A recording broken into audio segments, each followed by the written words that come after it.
Sir என்னுடைய அண்டர்ஸ்டாண்டிங்காக கேட்குறேன். இப்போ நான் வந்து எலக்ட்ரிசிட்டி வாங்கிட்டேன். இப்போ 100 வண்டி இருக்கு சார். இன்னைக்கு 10 வண்டி தான் ஈவில போறதா இருக்கு.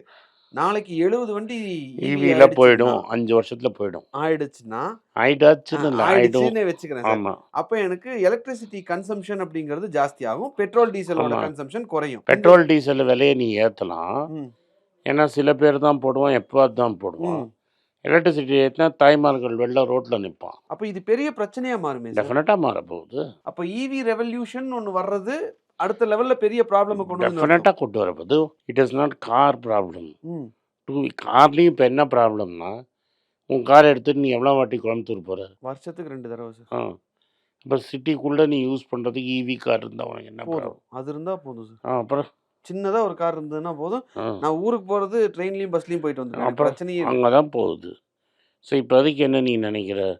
It is only cost of car. ஆமா. 10 லட்ச ரூபாய்க்கு ஈவி கார் கொடுத்தா நீ வாங்கிட்டு போயிடு, உண்மதான் சார். அங்கே எஸ். வந்துடும்.